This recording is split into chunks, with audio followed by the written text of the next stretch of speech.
Bienvenue sur Domotique Chronique, le podcast qui décrypte et explique la domotique et plus largement la maison connectée afin de la rendre simple et surtout accessible pour tous.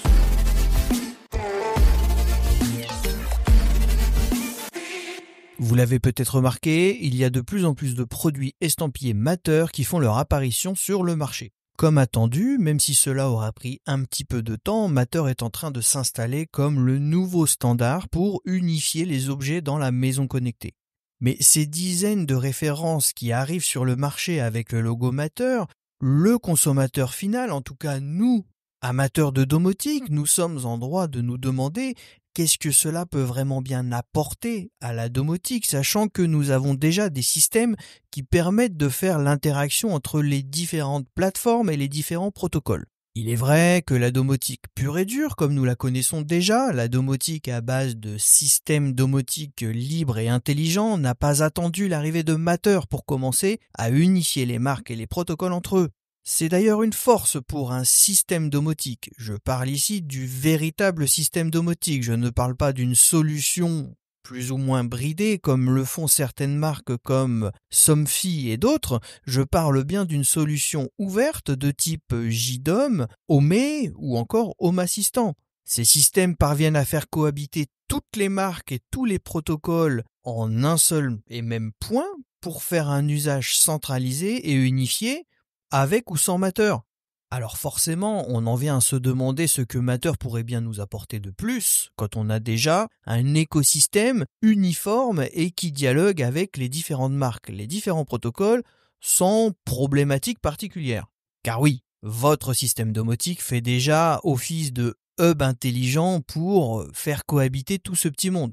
Tout comme le fait aussi votre assistant connecté, votre enceinte Alexa, Google ou Apple, mais dans une moindre mesure, puisque l'on sait que bien que ces appareils sont capables de centraliser les différentes marques et les différents protocoles, encore que cela reste assez restreint, c'est d'autant plus restreint dans la gestion des automatisations, de la scénarisation et de la mise en œuvre de tout ce petit monde derrière. En clair, rien ne vaut un système domotique pour faire de la vraie domotique efficace et performante. Mais alors, pourquoi s'embêter avec Matter, me direz-vous ? C'est pas faux. Sauf que le marché évolue et on le voit déjà, de plus en plus de produits affichent ce fameux logo Matter sur la boîte. C'est donc un véritable standard d'unification et qu'on se le dise, même s'il ne révolutionne pas réellement la domotique, puisque nous parvenons déjà à faire cohabiter toutes les marques et les protocoles entre eux avec notre système domotique. Donc pourquoi s'encombrer d'un énième protocole ? Eh bien, la réflexion est un peu différente. Il va fatalement falloir se plier aux exigences de Matter et se plier à l'usage de ce type de périphérique dans un futur proche. En effet, de plus en plus d'industriels vont délaisser les autres protocoles pour proposer de plus en plus de produits certifiés Matter à la place. Et donc, fatalement, même si aujourd'hui nous n'avons pas un réel besoin de ce type de périphérique, en tout cas de ce type de protocole, eh bien nous allons y être contraints petit à petit, puisque si les marques abandonnent le Zigbee, le Z-Wave et d'autres protocoles que nous utilisons aujourd'hui dans notre domotique pour proposer de nouveaux périphériques plus innovants mais certifiés et fonctionnant sur le protocole Matter uniquement, nous devrons forcément passer par l'utilisation de ce protocole. Rassurez-vous, cela ne se fera pas d'un coup, nous avons un peu de temps devant nous, mais cette transition s'amorce déjà petit à petit. Et oui, bien qu'on ait pu en douter au début, moi le premier d'ailleurs, mais Matter est bel et bien en train de s'ancrer solidement dans la maison connectée. Bon, après, je vous cache pas que ça met du temps à se mettre en place, nous sommes déjà à presque un peu plus de 2 ans d'existence, spécification qui est en version 1.4, donc ça va doucement, les choses s'implémentent tout doucement, mais on peut quand même juger que le protocole a quelques bonnes qualités et vaut vraiment le coup que l'on s'y mette et que l'on se penche dessus pour commencer à convertir son système domotique vers Matter.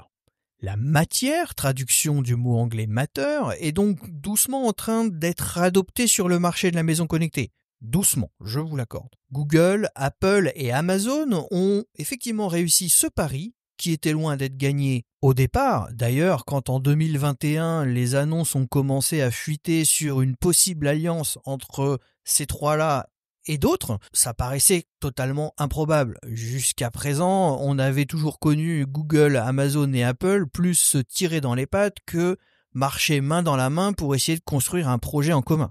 Pourtant, le résultat est bel et bien là. Les grands GAFAM ont fini par faire union pour proposer cette association, certes improbable, mais qui fonctionne, pour développer cette nouvelle norme de connectivité domotique sous l'autorité de la CSA, la Connectivity Standard Alliance, qui est l'organisme qui chapeaute Matter et ce nouvel écosystème domotique et maison connectée avec de nombreux acteurs, des centaines d'acteurs, dont les géants de la tech que sont Google, Apple, Amazon, Samsung et bien d'autres. Timide au départ, Matter a sorti depuis sa spécification 1.2 en 2023, puis la 1.3 en 2024, avec toujours plus d'innovation et de nouvelles fonctionnalités greffées à chaque nouvelle release. Par exemple, la 1.3 avait permis enfin l'apparition du cluster de mesures de consommation sur les prises intelligentes.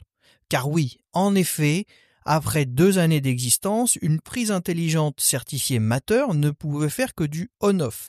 Quelque chose d'improbable en 2024, en pleine crise énergétique, alors que les besoins de suivi de consommation et de maîtrise des coûts liés à la consommation étaient d'une importance capitale. Ce nouveau protocole d'avenir ne permettait même pas de faire de la mesure de consommation avec une simple prise connectée. C'est corrigé, la certification 1.3 permet maintenant la gestion de ce cluster, de cette fonctionnalité. Maintenant, gage aux différentes marques de faire l'effort de mettre à jour leurs produits. Nous l'avons vu récemment dans un guide autour des prises connectées.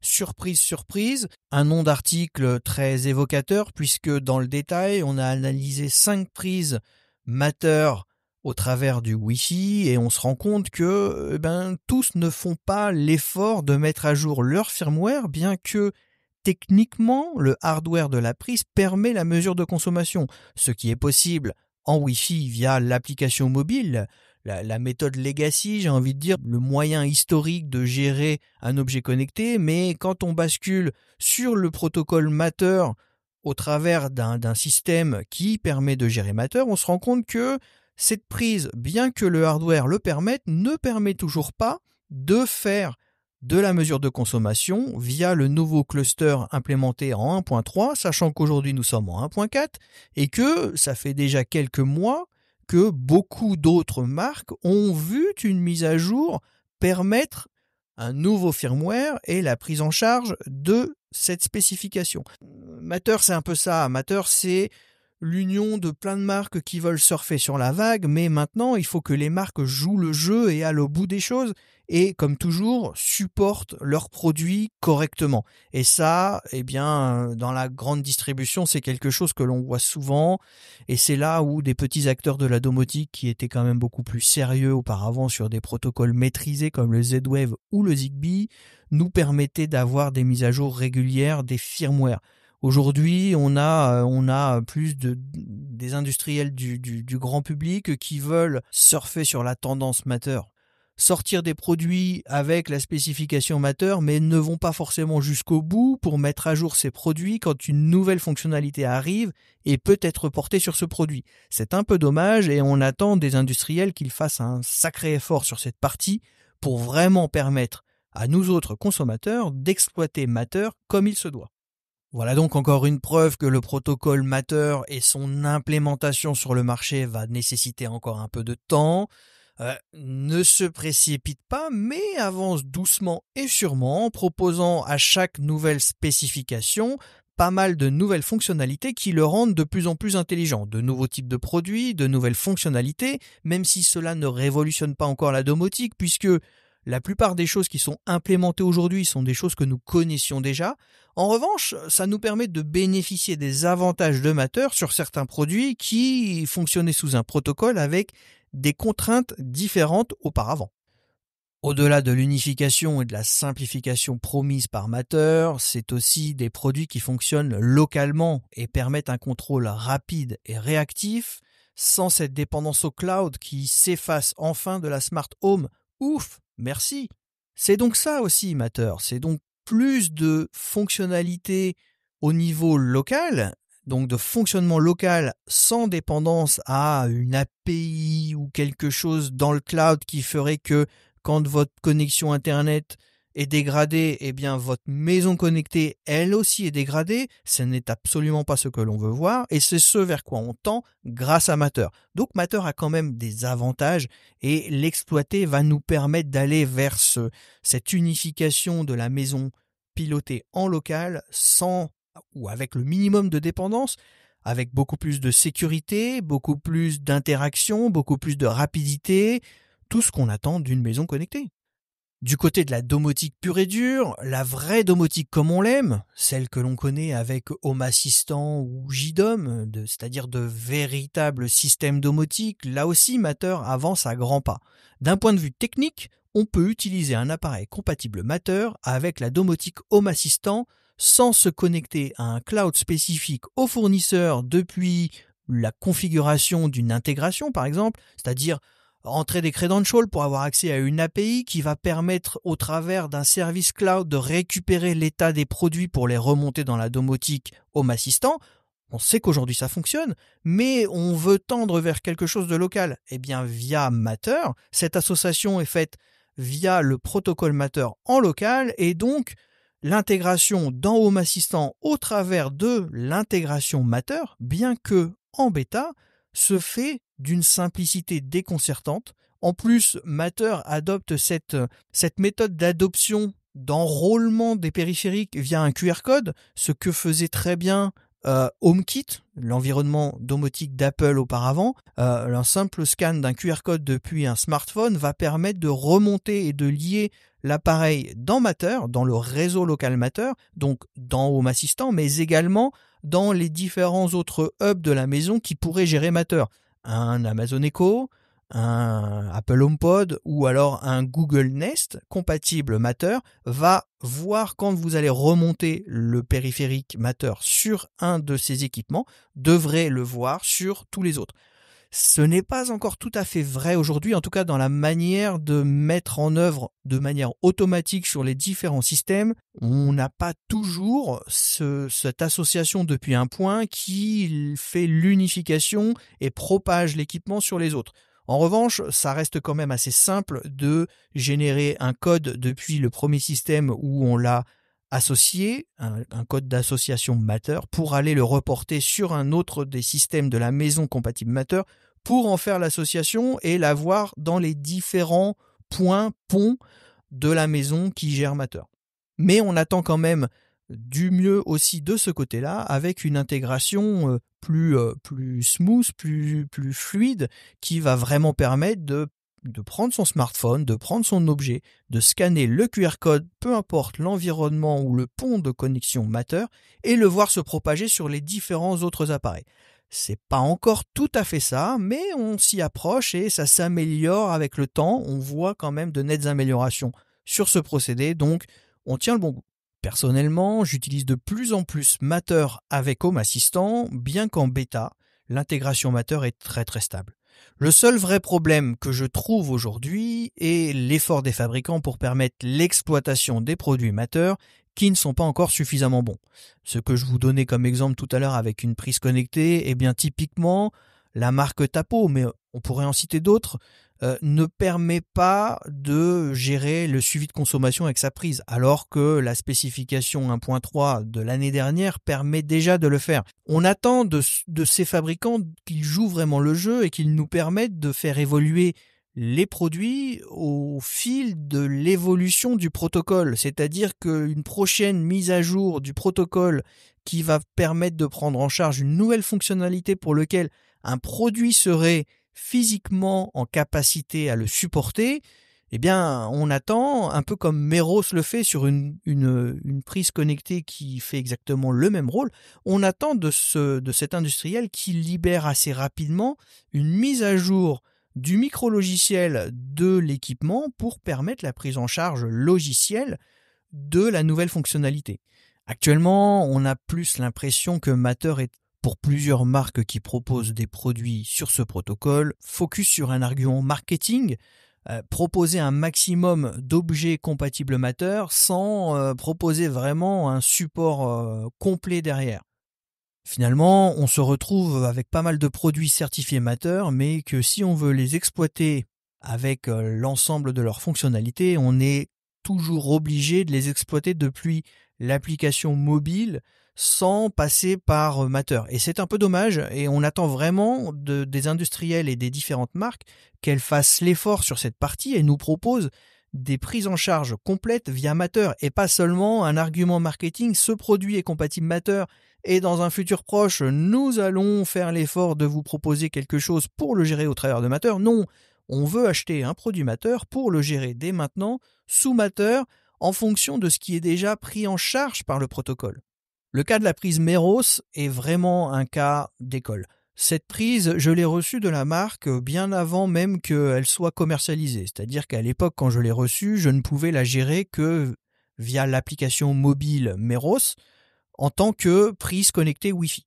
Et puis, plusieurs mois ensuite, est arrivée la spécification 1.3 et l'industriel, la marque Meros, a fait l'effort de proposer une mise à jour du firmware de la prise quelques mois qui ont suivi la nouvelle spécification pour permettre de faire monter la spécification de suivi de consommation dans le firmware de la prise et donc l'exploitation via Matter. Auparavant, cette prise, je l'avais utilisée sous Home Assistant via l'intégration Matter.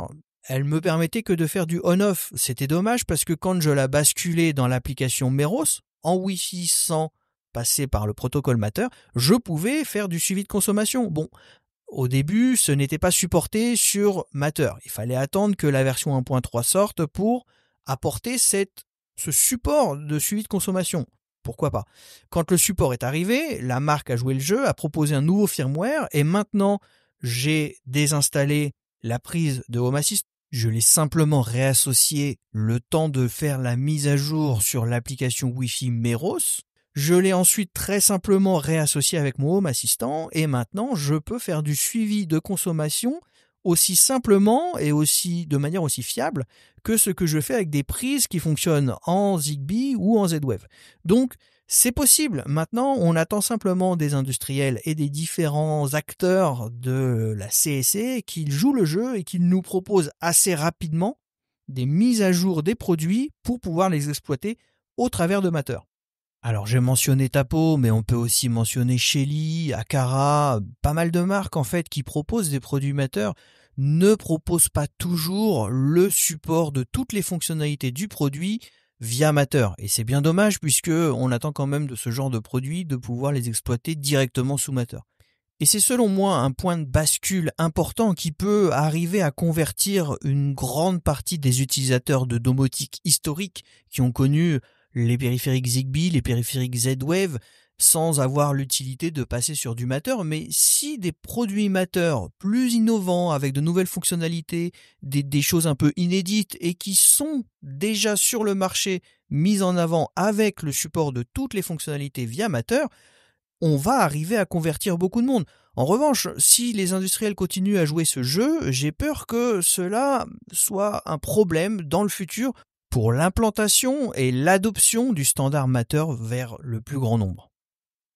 Revenons maintenant sur quelques points techniques à propos de Matter si vous vous demandez encore quel est vraiment l'avantage, sachant que à la maison j'ai déjà un réseau domotique à base de Zigbee avec un maillage fort et qui fonctionne très bien. Voyons un petit peu plus en détail Matter, comment ça fonctionne si vous en avez une vague notion, mais que vous vous demandez encore quels sont vraiment les avantages.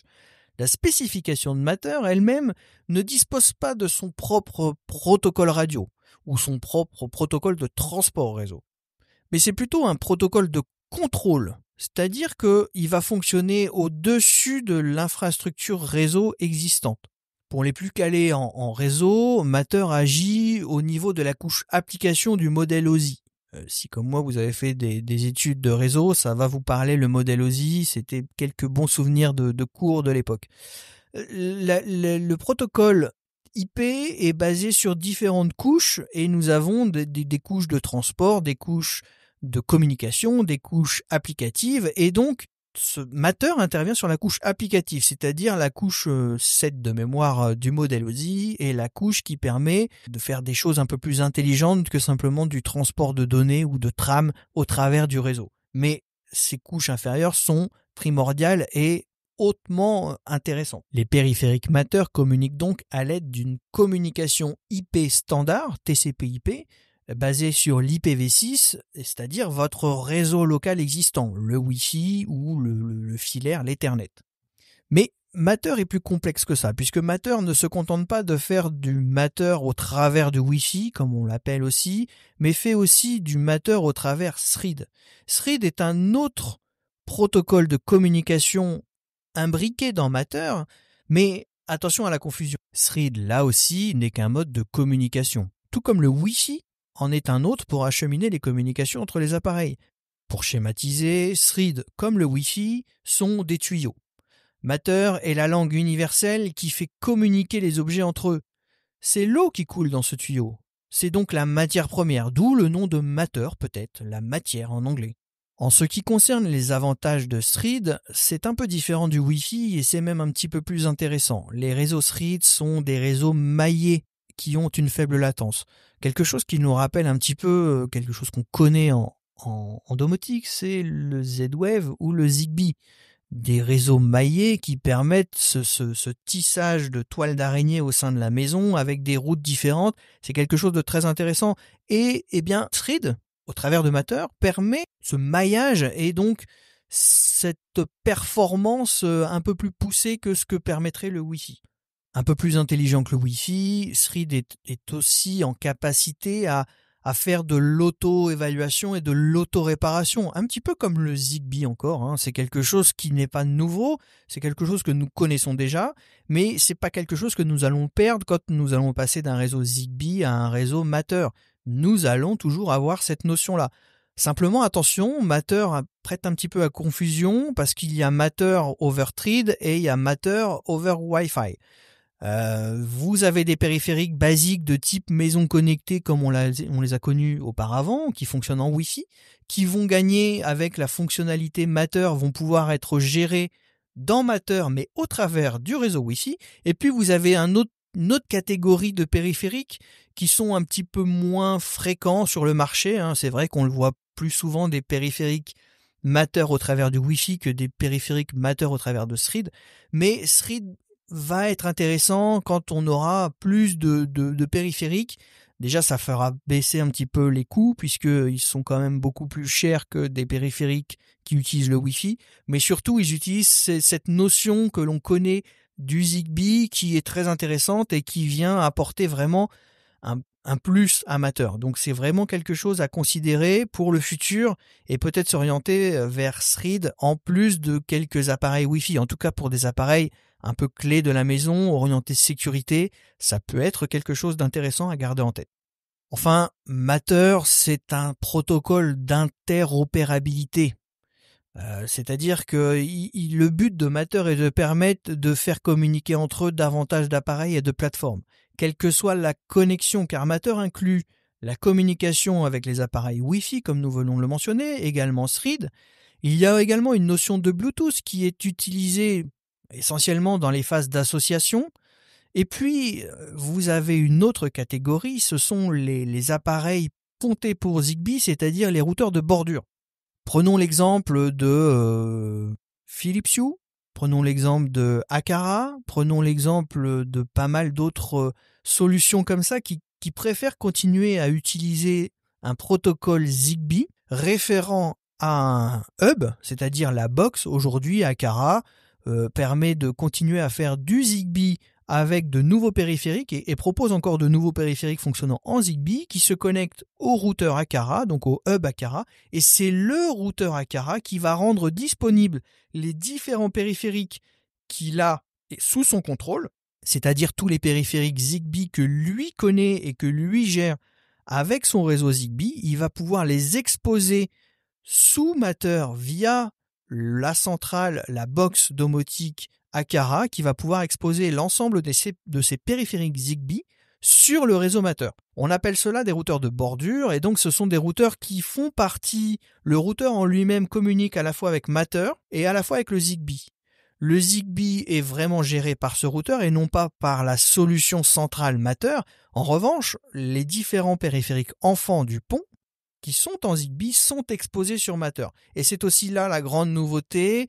C'est pas mal, ça permet de conserver une notion de Zigbee sur le réseau, mais on vient interfacer des box ou des hubs dans un réseau qui contient déjà un hub primaire qui est la box domotique. Ça perd un peu tout son sens d'avoir des sous-réseaux, mais pourquoi pas, c'est quelque chose d'envisageable, en tout cas c'est quelque chose que permet Matter. Toujours est-il que le but du jeu est d'essayer de centraliser et de simplifier les choses pour l'utilisateur final et n'avoir un seul et même langage, une seule et même langue pour faire cohabiter tout ce petit monde. Donc si Matter peut arriver à réellement unifier la maison connectée et permettre de simplifier les usages pour un utilisateur lambda ou un utilisateur avancé, c'est toujours gagné et c'est toujours quelque chose que l'on veut. Si l'on prend l'exemple du système domotique Home Assistant toujours, avec Matter, le système est capable de prendre en charge les périphériques Matter gérés par un routeur de bordure. Donc, on va pouvoir ajouter tout ce que l'on veut au sein de la domotique. Malheureusement, on va multiplier les box, les sous-routeurs Matter, et ça, c'est vrai que c'est un peu dommage. Cette notion de routeur de bordure est bien pour la transition, mais à terme, on a quand même envie d'avoir des périphériques qui soient directement associables avec Matter sans avoir recours à un routeur intermédiaire pour pouvoir faire transiter les données du périphérique. Un seul contrôleur, beaucoup moins d'ennuis et tout est synchronisé et géré depuis un même point, et c'est quand même ce que l'on attend d'une domotique unifiée. On ne souhaite absolument pas une dépendance à d'autres systèmes ou d'autres sous-systèmes pour un fonctionnement optimal. Mais pourquoi pas dans la transition douce mais sûre que nous propose Matter, pourquoi pas passer vers ces routeurs de bordure, le temps de voir venir les choses, de faire migrer son système doucement dans le temps, tout en ayant cette prise en charge avec Matter. Pourquoi pas ? En tout cas, Matter casse les codes de la domotique et vise à rendre la maison connectée plus simple et universelle. C'est indéniable, et bien que l'on soit encore qu'au début, nous avons montré sur le blog dernièrement que l'exploitation de Matter avec la domotique devient vraiment intéressante et pertinente. Pour moi, selon moi, laisse entrevoir un bel avenir pour la domotique, donc nous avons hâte de partager avec vous l'avenir de Matter et de vous faire découvrir d'autres choses au travers de guides sous Matter, et j'ai bon espoir que Matter va gagner son pari et va arriver à unifier la maison connectée. Comme toujours, si vous êtes des habitués du podcast, vous connaissez la formule, je vous laisse un petit peu de lecture annexe vers le blog qui va vous permettre d'approfondir un petit peu ce sujet Matter avec quelques petits guides et tests autour de cela pour avoir une meilleure compréhension de tout ce qu'on vient de se dire dans ce podcast. Vous retrouverez tous les liens dans les notes de ce podcast. J'espère que cet épisode dédié à Matter vous a appris des choses et vous a aussi donné envie de vous aussi commencer à vous pencher sur le protocole. N'hésitez pas, il y a tous les guides qui vous aident sur Domoblog. Et quant à moi, il est temps de retourner au Domolab pour de nouveaux tests autour de Matter.